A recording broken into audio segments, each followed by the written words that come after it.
This is HBR News number 508, two countries that don't know what the fuck they're doing, where we discuss the news of the week and give it the Badger treatment. Hello everybody and welcome to Honey Badger Radio. Hope you guys are doing well this week and that you're laughing at all of this absurdity so that you are not consumed by it. I am your host, Brian. I'm joined by Dr. Randomcam. Hannah Wallen is not here this week. She had some kind of a, I don't want to alarm anybody, but her husband messaged me saying that he is admitting her to the hospital and that she's not going to make it to the show. I mean, to the show, not not going to make it. So, just keep her in your thoughts. And I asked, if she's okay, and I haven't heard anything yet. So I assume that, yeah. Yeah,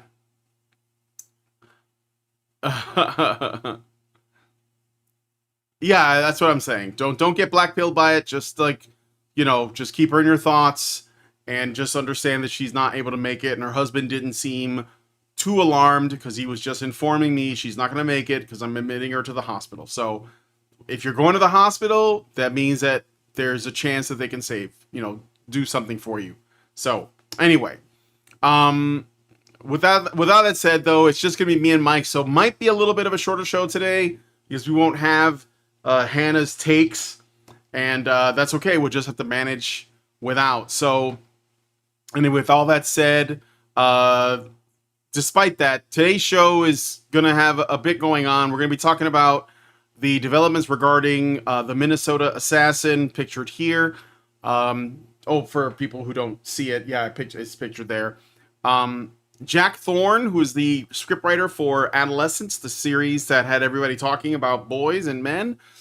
He was on a BBC question show of some kind, and he said some things that some people might find revealing, but I found pretty predictable.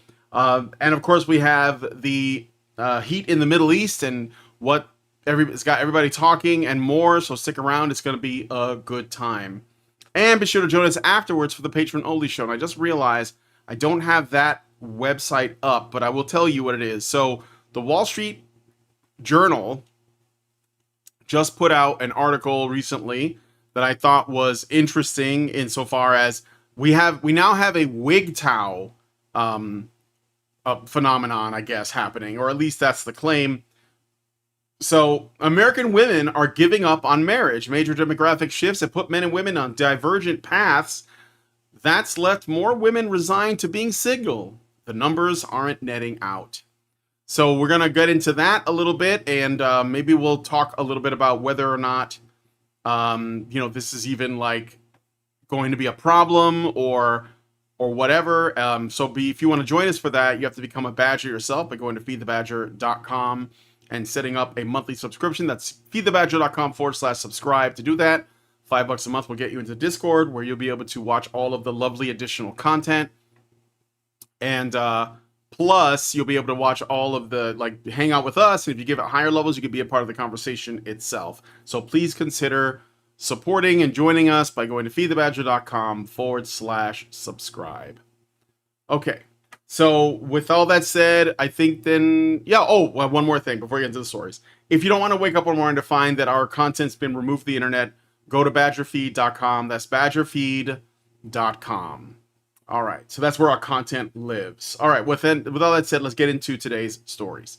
So, in Minnesota, we covered last week the case of Vance Bolter, a 57-year-old man who is suspected of assassinating State Representative Melissa Hortman and her husband, as well as attempting to murder State Senator John Hoffman and his wife, initially drew significant attention. Last week we covered it on the story, on the news show, I'm sorry. Early reports suggested that Bolter, who had been appointed to a state board by Governor Tim Walz, was driven by MAGA Republican ideology, fueling a narrative of politically motivated violence. However, a letter found in Bolter's vehicle revealed he believed he was acting on Walz's orders to kill Senator Amy Klobuchar to pave the way for Walz's Senate run, indicating his action stemmed from delusional thinking rather than a coherent political agenda.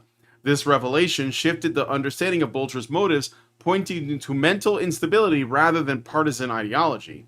The rapid drop-off in media coverage following the discovery of Bolter's letter suggests an unwillingness to engage with the updated facts, which contradicted the initial narrative tying to the crime to conservative politics. Minnesota authorities, including Walz, faced criticism for not quickly clarifying the situation, allowing misinformation to persist. Bolter's letter, described as incoherent, highlighted his fractured mental state, undermining claims of clear political motive.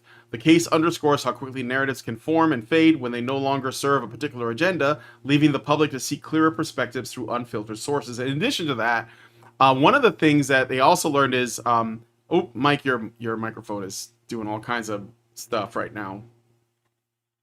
Sorry. Yes, it stopped. Yeah. Oh no, it's okay. The other thing too I wanted to add to this as well is that apparently Bolter's wife, who had no idea this was happening, was asked by the authorities when they were investigating for her car to be, if they could like search her car, and she allowed them to do that, and they found, I think it was like $10,000 and a bunch of passports for her and her kids, and like a note from Bolter saying that he was terribly sorry and that she would never understand why he had to do what he did. And this was, I guess obviously put here before he committed these acts. So, what? You can't hear Mike? Oh shit. Okay, hold on a second. I just realized there's something I didn't do, which is probably why you're not getting the static. I got to make the panda talk, and I forgot to do that. So give me just a second here. Not a problem. I'm just gonna give the panda a voice so that Mike could. Yeah.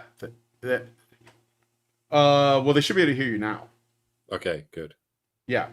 Can you hear me? So I assume you can. Yes. They should be able to hear you. I'm looking at it, and it looks like you're getting audio. So, but I was able to hear Mike, but I didn't pipe his audio out to you guys. But that's okay. He didn't say anything until just like now when his microphone started doing that. So anyway, my point is, this is just a follow-up story.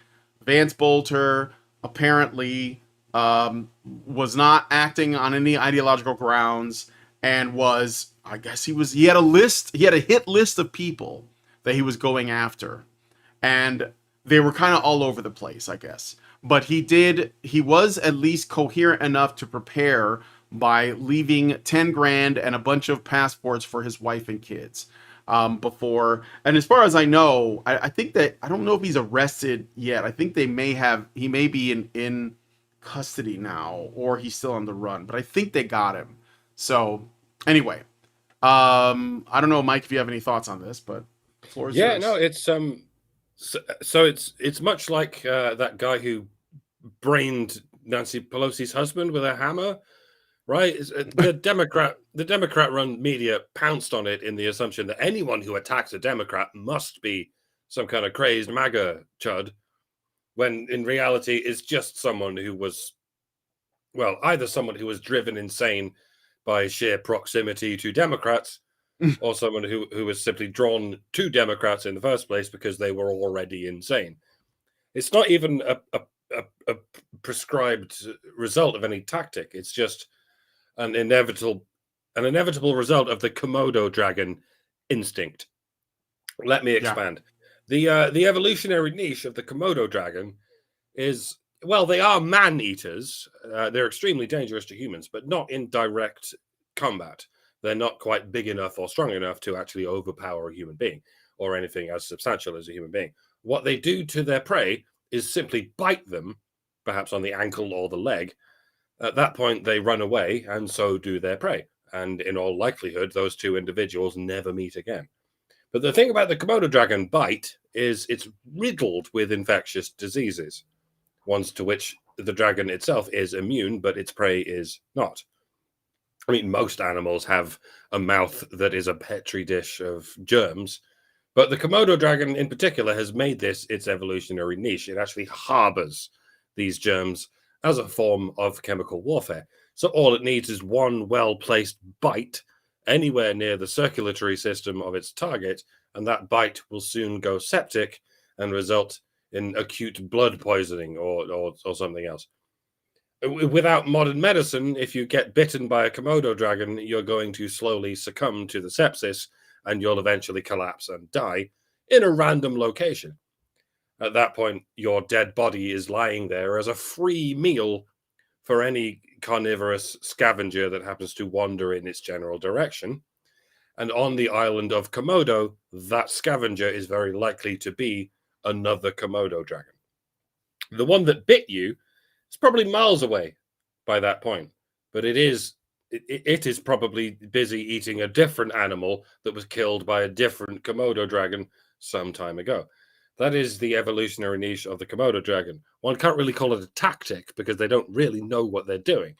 They just bite something, then eat something else. But it works out because there are so many of them wandering around on the island, biting anything they come across, thereby ensuring that at all times there is a constant supply of dead and dying creatures in their vicinity on which they can snack. I hope you've been paying attention, folks. And I have to ask, at what point in this analogy did the penny drop as to how it's analogous to Democrats? They don't know what they're doing either.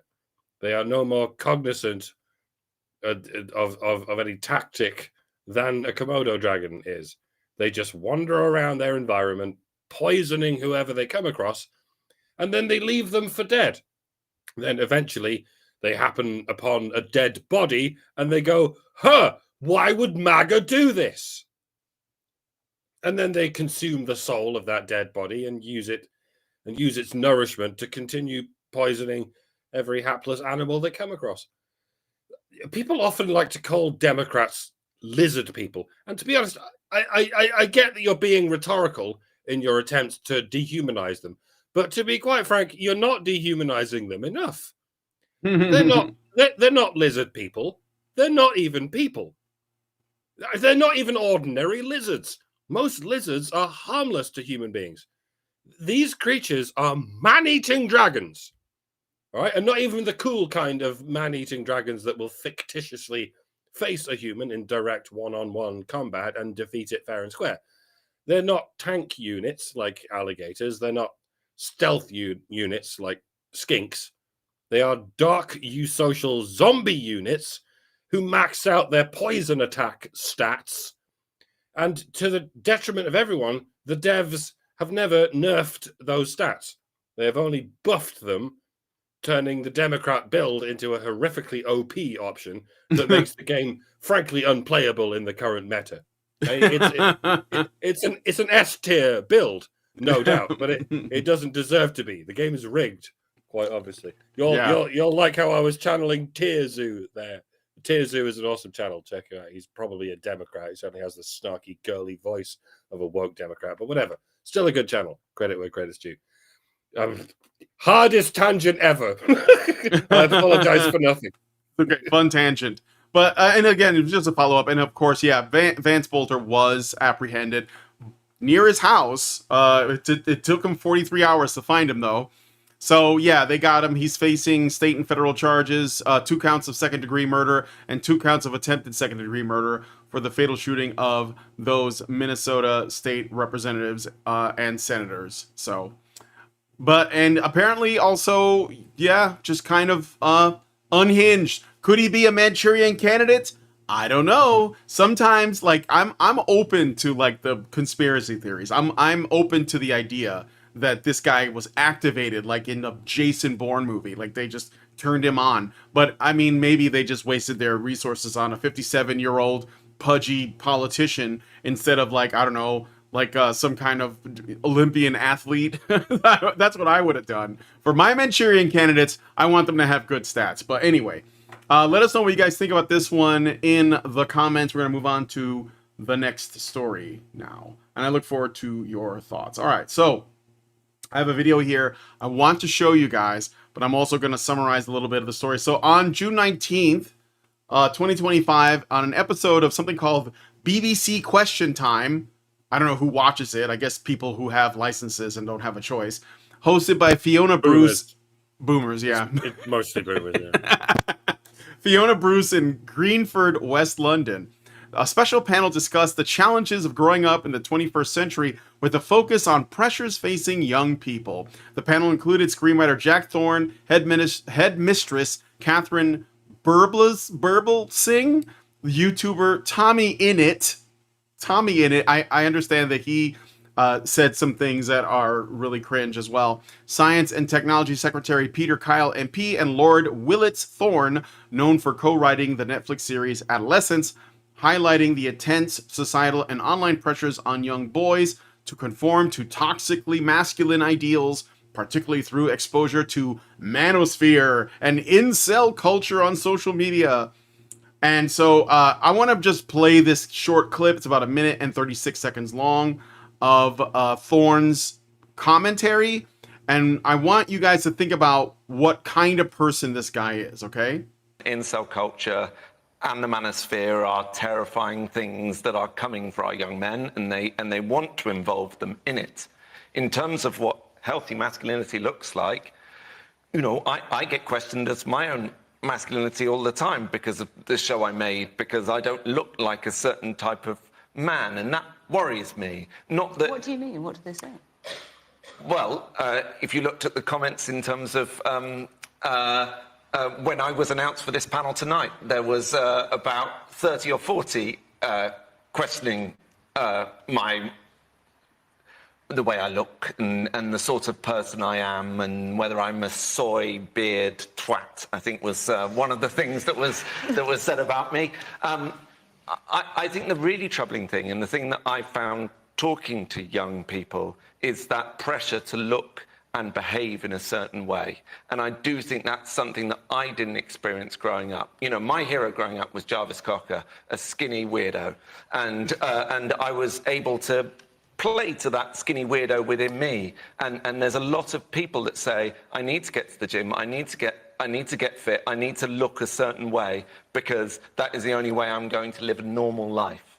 And that threat of abnormality is a huge threat. And I do think we need to be helping boys through that, because it's a difficult age for them. And this particular crisis that I do believe we're in terms of social media is only exacerbating that. All right. So, the discussion sparked various reactions. Thorne called for legislative action, such as a smartphone ban for under 16s to protect young people from harmful online content like the Manosphere, a view echoed in his earlier statements about needing radical action to address the crisis of male violence. However, some criticized the panel's composition, with an average age of 48, for lacking sufficient young voices, as only Tommy Innit was under 45. Social media posts reflected mixed sentiments. Some praised Thorne's focus on toxic masculinity, while others, like user @JennyTyrell31, felt he downplayed the issue, missing an opportunity to directly address young boys. So even the reactions, now granted, the comments are full of friends of the men's movement that we have had on, like Phil Mitchell and well, I forget some of the names, but a lot of people that we have had on have had things to say about this. But Mike, I don't know if you wanted to, I know you've seen this clip, and there's a Tommy Innit clip too that's been going around, but I don't know if you want to say anything about that. Have you finished the write-up? Yeah. All right. It's all yours. I'll just repeat something I tweeted almost exactly a week ago. Quote, "Take it to the bank. The grooming gangs are going to be blamed on the manosphere." I won't name drop the PSYOP in question, but you'll notice the government won't let us criticize any Muslim except one, the one they're teaching school children to fear. End quote. And sure enough, right on cue, as soon as the Casey report reared its ugly head, the BBC, as you can see here, went all guns a blazing against the quote-unquote manosphere. But it's not as though they're explicitly blaming the manosphere for the Muslim grooming gangs. They're not even mentioning the Muslim grooming gangs. They're just continuing to pretend they're not happening while they laser focus their efforts on demonizing British males and social media. It's no surprise that the old media will always and forever blame everything on the new media. For the same reason medieval scribes blamed everything on the printing press. It's their competition. It's the innovation that is going to put them all out of work unless they make every effort to stamp it out, or control it completely. And it stands to reason they will blame the men of their own nation for everything, because they have long since been taken over by misandric, oikophobic communists who cannot conceive of any other narrative. So in a way, my tweet was not as prescient as one might think. This is not a new development. The BBC and the British legacy media in general has been doing this for as long as the Muslim grooming gangs have been a thing, and for as long as the quote-unquote manosphere has been a thing, if it even is a thing. Frankly, it's not.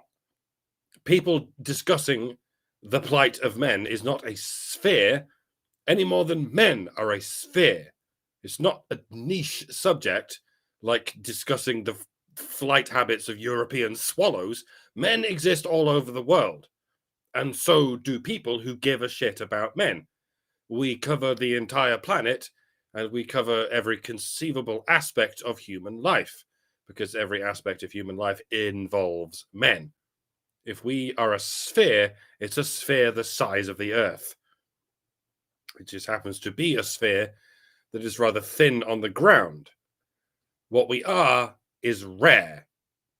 There are relatively few of us, at least compared with those who unthinkingly and ideologically fawn over women, but that's because we're living through the late stages of romantic chivalry, where women are pedestalized as beacons of purity and innocence, while men are demonized as subhuman, pot-bellied hobgoblins. This narrative seems normal to most people, but it's not normal. It's just typical. Very important difference. And it's only in the last century or so when this social narrative was codified into politics.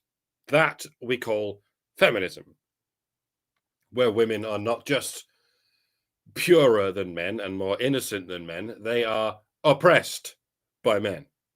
And it's only in the last 50 years or so when feminists conceded to themselves that if women are oppressed by their own men, then foreign men must also be oppressed by their own men. And I do mean their own men. Modern women are like modern governments. They're not interested in helping women or minorities. They're only interested in controlling their property, i.e. the men of their nation, through constant punishment. In the case of Britain, they cannot countenance any solution to anything other than punishing British men forever. That's why British women will even turn a blind eye to the abuse that British girls face by foreign men, because foreign men do not belong to British women. It's not their place to control foreign men. Their only conceivable response is to punish their own men, even when they've done nothing wrong. And it's not just women. It's Jack Thorne here. He's the one good man, don't you see? So he too has taken it upon himself to punish every man who would dare to wear the same white male skin as him. So please don't take his bait when he talks about his appearance, when he talks about the way the so-called manosphere judges him solely on what he looks like. And I've seen this from some commentators. I've seen some of them snapping at the bait like adolescent guppies going, well, you are a diminutive, emaciated manlet. That's exactly what you would say. Look at you, you pathetic halfling, something physiognomy check. Please do not fall for this, people. I know how tempting it is to knee-jerk into criticizing someone's appearance, but you're only making a rod for your own back, a rod designed by your enemies, a Trojan horse of shallow aesthetic irrelevance. I do not care what this man looks like. I know plenty of manlets who look just like him, but they talk perfect sense. And I know plenty of hench gigachads who talk the same ridiculous bullshit as this cunt. And you know plenty too. I mean, everyone in Hollywood, for instance, they're selected for those, attributes. This is one of the hundreds of hills that I will indeed die on, folks. What many of you call a physiognomy check is just a convoluted code for, I don't like this person's politics, and so I'm going to bitch about their appearance. You never do a blind experiment where you judge a person's looks before you know anything about their politics or their opinions. It is always the other way around, where you hear about someone's political opinions and then you make fun of their appearance. When you do that, you're playing right into this cunt's hands. It gives the distinct impression that you'd rather preoccupy yourself with surface level aesthetics than the substance of any actual arguments. When normies see you doing that, you lose them. They go, see, he's right. The manosphere is just a bunch of shallow retards who have no interest in substantive intellectual pursuits. And yeah, you've handed the victory to your enemies. Eyes on goal, people. This man is evil because he is spouting evil, because he sees men as his property, as slaves to be controlled and punished and hated. It does not matter what he looks like or how he holds himself or how he talks. What matters is what he is saying. What matters is his behavior. What matters is the fucking propaganda he pumps out, like Adolescence. So, yeah, I'm not just talking about optics. I'm talking about principle as well. They happen to align perfectly on this matter. If you fall for this bait, you will lose. And frankly, if you fall for this bait, you deserve to lose. Please, for the love of God, just do better. Yep. And yes, he is definitely doing the one good man thing. He is essentially, this is the way this guy competes with other men. He writes stories where he takes the men he dislikes and places them in a certain light so that he can make the case that he is a better person than those other men. So he is banking on you using your, using his appearance against him, because it only supports his ultimate claim, which is that, I'm different and therefore I'm better because I don't fit their mold. And if you attack him on his looks, then you're basically you're falling into that trap. But he is the weak man, that not because of the way he looks, but because of what he is doing. It is his way of competing. It is his way of, he is still engaging in the kind of male competition that he accuses the Manosphere of doing it. He's just doing it in a different way. He's doing it with his propaganda. So, and this kind of exposes the truth is that I don't think this guy gives a shit about boys and men, even if he claims it. And it also proves that, a lot of people have watched the show and they've tried to analyze it in other ways and say, well, maybe it's not about toxic masculinity. No. He is telling you explicitly. Now, maybe he didn't do it. Maybe he didn't pull it off, but he is explicitly telling you what the purpose of his series was. And it had the impact. I mean, they're calling it a documentary. He's doing the press tours. It almost doesn't matter if it was a completely shitty story, because the entire apparatus is going to get behind him and they're going to put him in front of every camera and they're going to hope that somebody criticizes his appearance, because that will be used to fuel their propaganda further. So I would be careful. But what I would do is point out that he's actually trying to be the alpha through this. And I say the alpha in the Manosphere sense, in the sort of straw man that he would create, for them, in case people get triggered by me using the A word. But this is his way of competing, is what I'm saying. So, and speaking of that, let me show you guys a clip from Tommy in it, who's, I guess, a British influencer. Probably I'm tempted to take this guy on, because The Guardian once did an article kind of championing him. Oh, as the antidote to the Manosphere.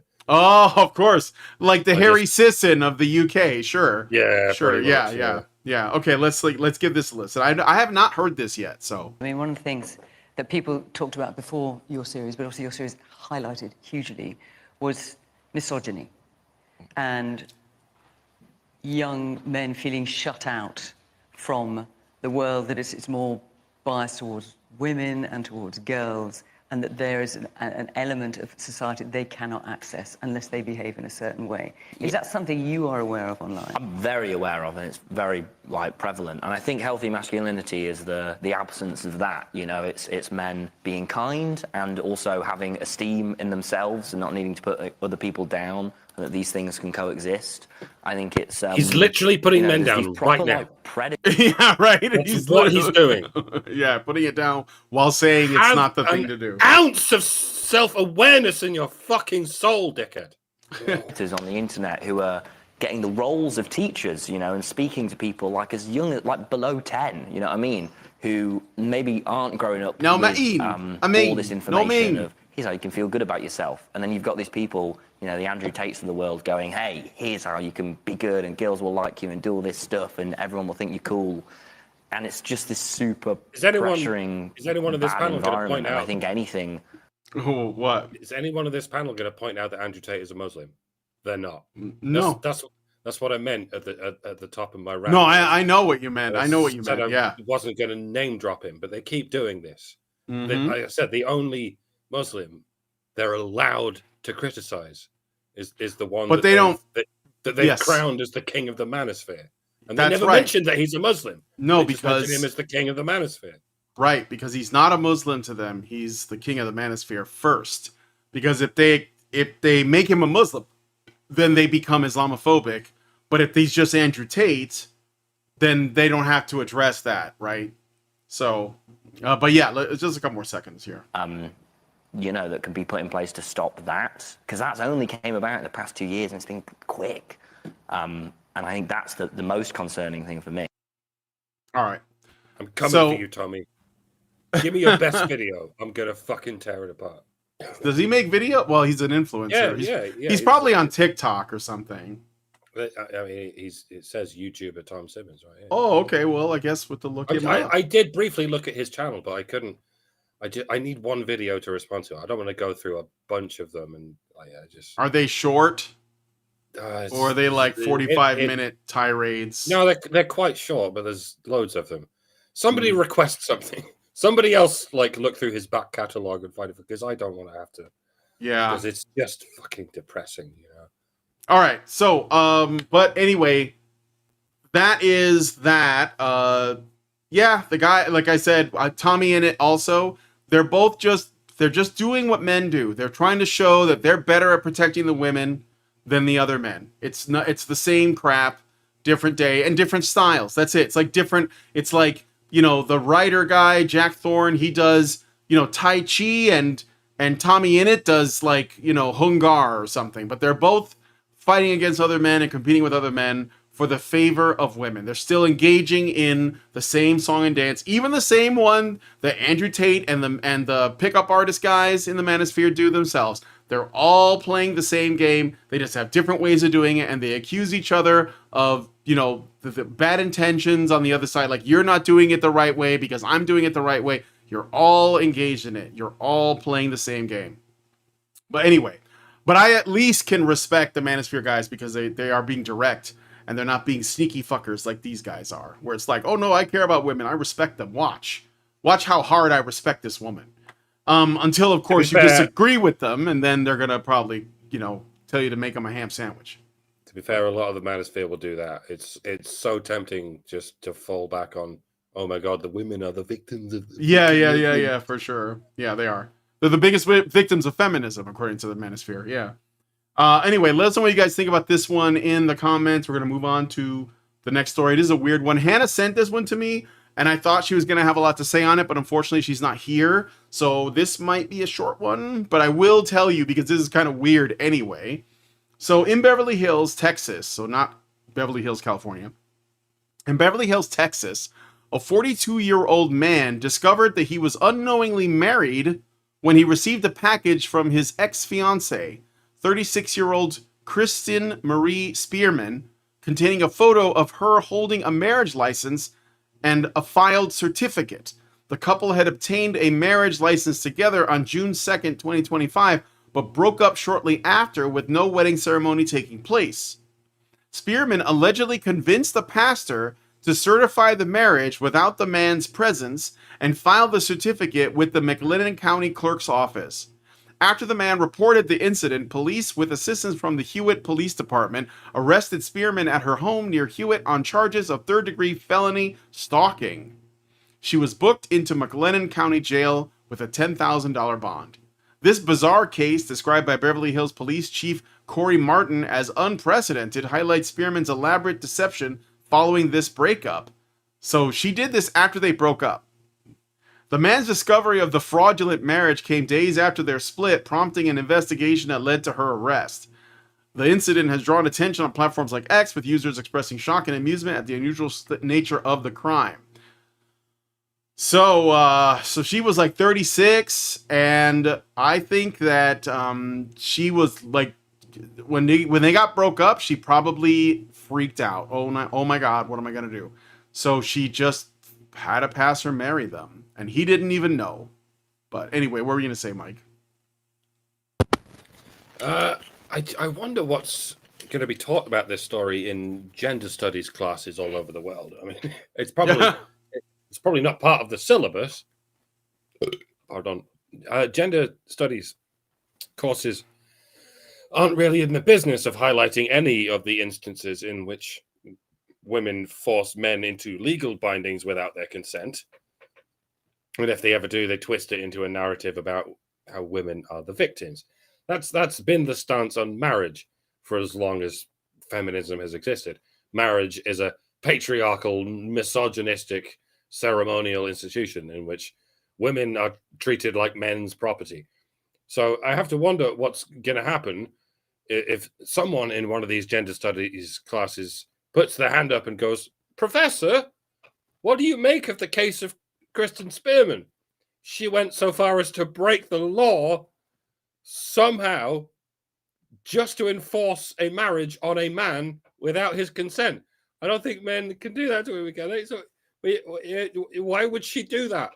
Why would she force a man to institutionally oppress her against his will? How does that even make sense, Professor? And the obvious knee-jerk response is, "You are hereby expelled. That did not happen. That would never happen. You are a misogynist. You sound like some kind of MRA incel, and we do not tolerate that kind of hate speech. Get out before we throw you out." That would certainly be the case if a male student brought this up, or even a male professor. But what if like a rich, affluent female student or professor brought it up, and she presented the receipts that proves the story to be true? It would result in some heads exploding at first, no doubt. But I would imagine the way they would spin it would be, what? She was arrested? She was jailed on a $10,000 bond? For what?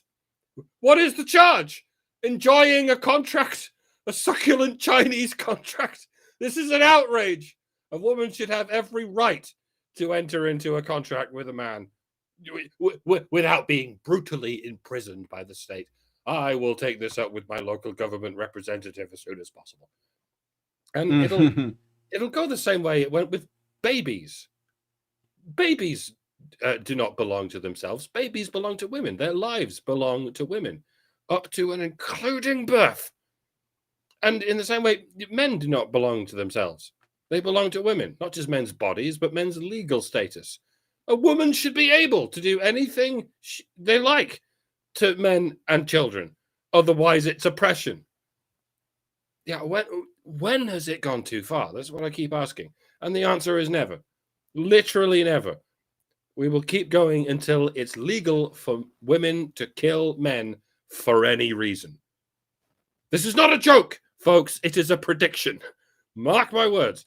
And please don't burn me at the stake when my words come to fruition, as they frequently do. I despair. But I only despair because it's funny when I despair like this. I'm not sure how that works, but it does. Well, black comedy is Honey Badger Radio. Yes. Well, yeah, I mean, it's wild, like, to find that. I mean, apparently, again, this is a kind of, well, it's definitely stalking, but I think this is what happens when you get involved with women and they're getting older. because they get really possessive. So it's wild, bro. I got a super chow that I forgot to read from before and a super chat. So I'm going to read those out. So Meredith G, Top G, gave us $5 and said, HBR News number 508, the only people who should be concerned about what children are consuming on social media are their parents. And I'm going to say this, more laws, less justice. We don't need to ban kids from social media. We need parents to actually do their jobs. Yes, 100%. And don't let your kids fall for peer pressure. I mean, I know lots of people who they just don't let their kids have social media until they're adults. Not even like 16, years old, but like 18 when they get out, when they have a job, their own place. I think that might be the best move because there's really no way to police social media itself. You have to parent your kids. Just be parents to your kids. But how do you do that when so many kids are born into homes where the father is not there and it's just a single mom? Even if she's doing her best, she just can't control that situation. So they end up making the devices don't just become something they get access to. It becomes the way to essentially occupy the children. They hand them an iPad and then they call that parenting. And that happens a lot, unfortunately.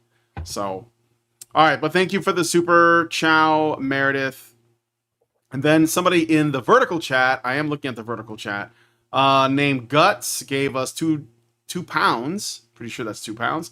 And said, Men of Culture, shout out from Newcastle. Thank you, Guts. And thanks for acknowledging us. Oh, I know why you're saying that. It's because of the gameplay I have on the vertical chat. Yes, we are men of culture, though. So, all right. But anyway, thank you for the super chats and your comments. We're going to get to the last story, which kind of got added on at the last minute because I was originally going to only have 3 stories, and then this kind of broke. So we're going to talk about this. All right. And a write-ups, thank you to Mike J for doing this write-up. I did the other ones, but he did this one. So a new ceasefire deal has been put into place, and now the war, at least for now, seems to be over between Iran and Israel. At least if you believe President Donald J. Trump's version of events. After Trump announced the ceasefire through Truth Social, he did the media round telling NBC, "It's a great day for America. It's a great day for the Middle East. I'm very happy to have been able to get the job done. A lot of people are dying, a lot of people, and it was only going to get worse. It would have brought the whole Middle East down. I think the ceasefire is unlimited. It's going to go forever," end quote. But forever wasn't long enough, it seems. At first, Iranian government sources flip-flopped on whether they would respect such a ceasefire without additional Israeli terms. Just hours before the ceasefire was to go into effect, a fresh round of Iranian missiles were launched at Israel, to which Israel announced plans to retaliate with an exasperated President Trump stating the following on his Truth Social platform. "Israel, do not drop those bombs. If you do it, it's a major violation. Bring your pilots home now. Donald J. Trump, President of the United States." He signs it at the end. And he also posted, "Israel is not going to attack Iran. All planes will be turned around and head home while doing a friendly plane wave to Iran. Nobody will be hurt. The ceasefire is in effect. Thank you for your attention to this matter. Donald J. Trump, President of the United States." President Trump later spoke to the press stating, "These guys gotta calm down. It's ridiculous. I didn't like plenty of things that I saw yesterday. I didn't like the fact that Israel unloaded right after we made the deal. And I didn't like the fact that the retaliation was very strong." And then this happened earlier today. I'm totally going to, I'm going to play the clip. Yes, because I'm going to quote. Yes, because the famous quote. this is the soundbite of 2025. I don't think anything's going to get better than this. And it's kind of low at first, so you're not going to hear it right off the bat. Do you believe that Iran is still committed to peace? Yeah, I do. They violated it, but Israel violated it too. Are you questioning if Israel is committed? Israel, as soon as we made the deal, they came out and they dropped a load of bombs, the likes of which I'd never seen before. The biggest load that we've seen. I'm not happy with Israel. You know, when I say, okay, now you have 12 hours, you don't go out in the first hour and just drop everything you have on them. So I'm not happy with them. I'm not happy with Iran either. But I'm really unhappy if Israel's going out this morning because of one rocket that didn't land, that was shot, perhaps by mistake, that didn't land. I'm not happy about that. You know what? We basically have two countries that have been fighting so long and so hard that they don't know what the fuck they're doing. Do you understand that?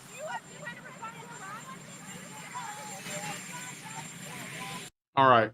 So I obviously very frustrated, and I get it. You know, trying to work with people. Trump's all about making the deal, and obviously, like, well, you know, Israel is not easy to work with. But I'm gonna let you say what you want to say about it, Mike.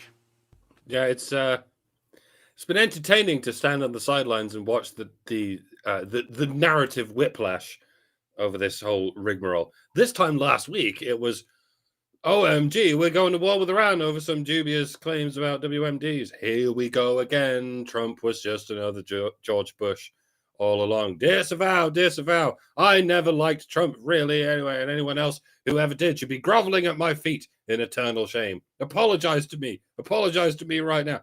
And now, a week later, as if by magic, it's, he achieved a ceasefire. I knew it would be all right in the end. Trust the plan, guys. Just trust the plan. I always trusted the plan. I was never in doubt. Shame on you for not trusting the plan. You should be groveling at my feet, for I was always loyal to the cause. Like, I'm glad people aren't just automatically toadying to Trump no matter what. They absolutely shouldn't. But at the same time, have some goddamn impulse control, people. I know you're all scrambling to be the first on the scene, but you don't have to commit to a hard line every time. This is one of the handy things about being a commentator that doesn't do all that much commentating. Like, I don't have to jump on every big story as soon as it enters the news cycle and offer an impassioned sermon about it within 24 hours. I'm lazy, and people expect me to be lazy. So I can go ahead and sit on my hands all week thinking, I don't know. I literally don't know. If I don't know if anything we're being told is even remotely true, so I'm keeping my mouth shut, except for the occasional cagey joke, you know. Especially when it comes to war and the fog of war that always accompanies war. In fact, the fog of war invariably appears before the war itself and during it, and it continues for several lifetimes after it, even if there isn't even a war. At the moment, it looks like there isn't a war, not a proper war, at least not one that's going to involve boots on the ground and the pointless deaths of American and European soldiers dancing in the desert, blowing up the sunshine for several decades. But you never know. I mean, that's exactly what we would be told, so as to shroud us in the fog of war. And on last Thursday's show, I quipped that, yeah, no, you were never going to get a president that doesn't suck Israel's dick. But according to Trump's now infamous statements, it appears even my little quip was not exactly accurate. Trump appears to be publicly treating Iran and Israel like misbehaving children, bashing their heads together and going, if you two don't behave yourselves, I'm turning this car around and we're going straight back home. That's what they tell me. That's what they say. But that's just what he's saying. It doesn't necessarily align with what he's doing behind the scenes, behind the smoke screens, behind the fog of war. Even the most honest president ever would not tell you the truth, the whole truth, and nothing but the truth when it comes to the war effort, because they're not supposed to.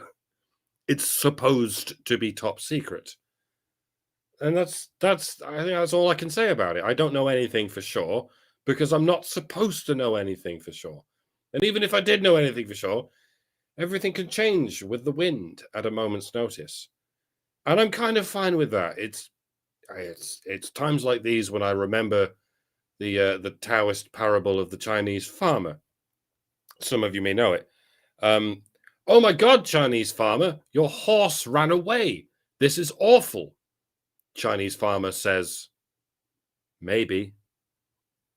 Oh my God, Oh my God, Chinese farmer, the horse came back and it brought a bunch of wild horses with it. Now you have more horses, Chinese farmer. This is awesome. Chinese farmer says, maybe. Oh my God, Chinese farmer, your son was injured by one of the wild horses. This is awful. Chinese farmer says, maybe.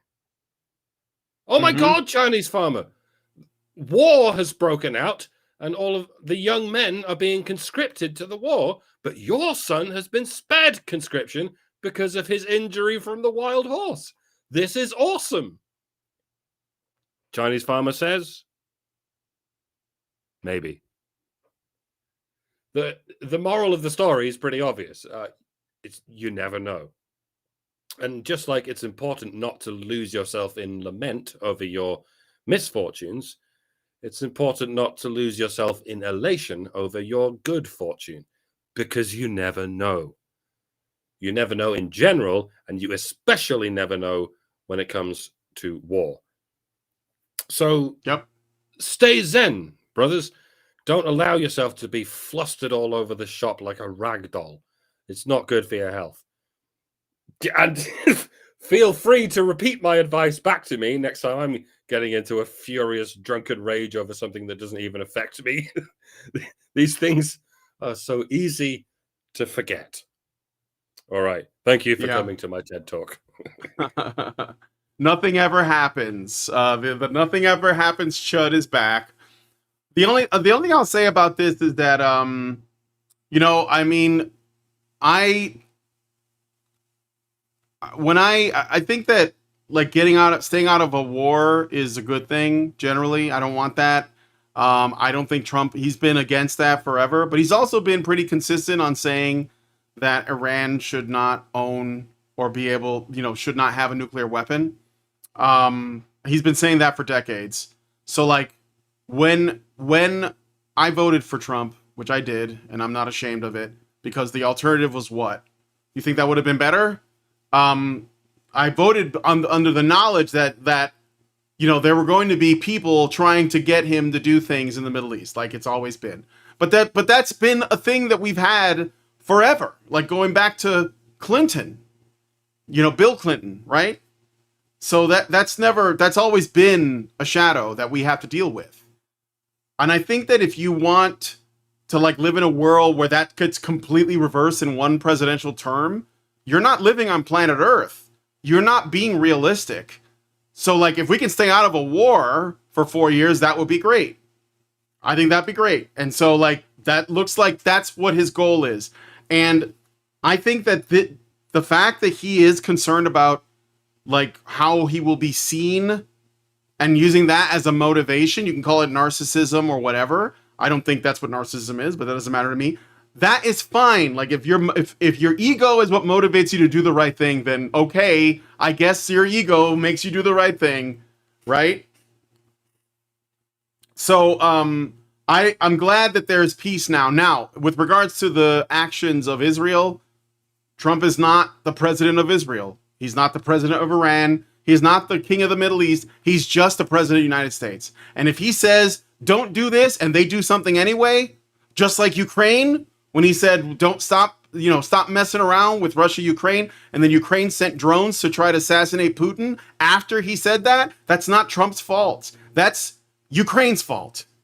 So when Israel dropped bombs after he said, let's not do that, guess what? That's not Trump's fault. That's Israel's fault. That's how it should be, because he's not the king of the world, and we're not the world police. That's what I voted for us not to be the world police. So it doesn't, I mean, yes, people are going to try to nudge him, because the truth is that a lot of other countries in the world are depending on the United States in some way, or they have become accustomed to the US being involved in foreign policy for them. From the European Union to NATO to the fucking I already said the European Union. What's the other one? The United Nations and all these other and Israel, etc.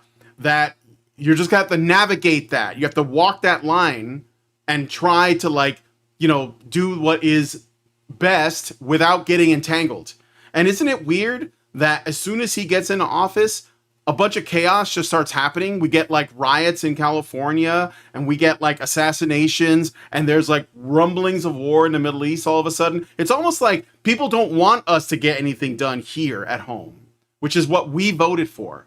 So I understand his frustration, but I think that it's naive to think that we can just reverse shit that's been in place for multiple presidencies on both sides of the aisle in one term. But and this is the thing that I think for me is extremely white pilling, the conversation around in particular Israel's involvement in our government is becoming so ubiquitous, and it's becoming so widespread that it's an inevitable conversation that we're going to have. And I'm here for that because I've been seeing it everywhere. And I've been aware of it for a long time, but I don't really, like, this particular platform is not the place for it because we're here to talk about men. But since this is dealing with war, that is where I think the men's issues comes in, because if we get into a conflict, it's men's lives are going to be lost. And that's, but by the way, it's not just American men, but it's also Middle Eastern men of various types, Israeli men. Those are all men too. I don't know if you think that, but just like with the Russia-Ukraine conflict, when I covered it before, guess what? Ukrainians are men and Russians have men. There are men on both sides of that, and they're the ones that'll be used in these conflicts. So I think that we have to stay frosty and stay chill on this, and we have to understand that this guy he's driving the bus, and what we want to do is make sure he gets to the destination with as little damage as possible, and everybody wants something from him. So I think that it's good that he said that. We'll see what what comes out of this later, and but for now we have peace. So we should be. I don't know why people are so mad that we're not like, I don't know, like that this is like not turning into a war. Like they were mad that it was or potentially could have been, but then it didn't, and they're still mad. Like they're up to something. Something's gonna happen. There's gonna be, it's coming. And it's like, calm down, dude. Like, let's see if something actually happens and then have an opinion on it. How about that? Is it okay that we have peace, even if it's just for a day? Is that okay? Like, I don't get it. Like, what are you for? Or do you just want Israel wiped off the map? Because that's a different conversation. If that's what you want, then you can put a comment in there and then explain like your position and how, that is actually like somehow going to be in service to anything. So let me know in the comments. Do whatever. I don't give a shit. Let me see if I got any super chats or super chows. I think that's it. I think we're done. So, you either want peace or you want war. You got to pick one. I don't know which one it is. So I'm for peace personally. Let's do the peace thing. I'm cool with that. So anyway, any final thoughts, Mike? There is no peace with Islam. We must destroy it. I didn't say that. that was a joke. Wait. Now we have to choose between Islam and Judaism as well. Okay. So, in my position, I'm surrounded by people who want to kill the Jews and other people who want to kill the Muslims, and I'm like, can't we all just get along and kill them both? I tweeted that once, and then I had to delete it when I came back to the UK because it would have got me arrested. Yeah. I might be applying for refugee status when I come to America next, which will be this time tomorrow. Oh, Mike is coming to the U.S. tomorrow. I am. And I'll be there in about 24 hours. Yay! And so that'll be cool. I think Allison has plans for a meetup this summer. Hannah also, well, at least like we'll see how she does after she gets out of the hospital, but she is hoping for a meetup as well. And there's this guy in North Carolina that watches our show. He's not too far from here. He wants to give us his brisket. And I've been wanting to go out there and get his brisket. And now I have a car that can make the trip. So I don't know if you guys know, but I just got it's a used car, but it's a new used car. I mentioned this on the show the other day. 2019 Toyota Corolla. Very reliable. Only 60,000 miles on it. It's awesome. And I've named it Israel, which means you have to give me money when I ask for it. So I'm gonna need help with my car payments. And if you bless my car, you will be blessed in return. So, consider doing that. Go to my PayPal is bmartinez37@hotmail.com. Support Israel, my car. But anyway, but yeah, I might be going down there. And another thing, somebody in the vertical chat, I think it's Heaven Lay Sky, asked me if there's going to be an ICMI this year. And in the ICMI, as far as I don't know the details because I'm not arranging it. And Paul Elam retired from organizing those things, and I'm not sure if Mike Buchanan is doing it. But last I heard about the ICMI, it was going to be in Australia this year, and that means that it might have been. If it's true, then I think one of our Australian MRAs would be organizing it. But I don't know for sure, so I'll have to get back to you on that. But Allison is planning on doing a little mini Badger meetup in Calgary, Alberta in September of this year. So we got things coming up, and I welcome us opportunity to like hang out in person. So, that would be cool. And then you can like maybe it's to commemorate the 10th anniversary of the first time we met up in Calgary. Remember that? Oh yeah, it is going to be the 10th anniversary of that. That's true. It's past it by a few months, but it's not Bane 666. It's not Bane. It might. I think it says it might be. I don't want to dox him, but there's a guy named Brian who is an MRA that's been doing it a long time in Australia, and I know he was involved with the last time we did it in Australia, so it might be him. Because I think somebody else we worked with was involved with setting it up in Australia, and I can't remember her name right now. Female MRA, older woman, very feisty. I don't know, but anyway. So we got plans to do meetups this year. I didn't know Paul retired. Well, I mean, he retired from the organizing of the MRM. He still runs his channel, and he has a XY crew, which is his little, it's like a little men's community that you can join on Subscribestar. Look it up, XY crew on Subscribestar. So, and he's still active there. But anyway, got a lot of good shows coming up this week. I might as well tell you since we're like ending early. I'm going to be speaking on Wednesday to a guy with a YouTube channel called It's Complicated. He's a man on the street guy, and he talks to people. He's got a very big channel, and he actually reached out to us, and he was recently on Pearl's Audacity Network, and I've been coordinating with him on having him come on. And there's another gentleman I'm going to be doing a show with. I think it's on Sunday night, so kind of a weird time because he's in Australia. And he's been doing a lot of research into funding that the UN Women has been, where they get their money and what they use it for. So that's going to be really interesting as well. He's a researcher that looks into men's issues. And also, there's a guy named This Is Shah, who you probably have seen doing the rounds. I'm going to be getting him on as well. So we got lots coming up. It's going to be a big year for us, hopefully. And maybe we'll even get noticed and put on like a Jubilee panel or something. So anyway, thank you, Mike, for coming on the show with me and hanging out. Thank you guys for watching. If you guys like this video, please hit like, subscribe if you're not already subscribed, hit the bell for notifications, leave us a comment, let us know what you guys think about what we discussed on the show today, and please, please, please share this video because sharing is caring. Thank you guys so much for coming on today's episode of HBR News, and we'll talk to you guys in the next one. Men's rights activists are machines, dude. Okay? They are literal machines. They are talking point machines. They are impossible to fucking deal with, especially if you have like a couple dudes who have good memory on top of that too. Holy shit, you're fucked.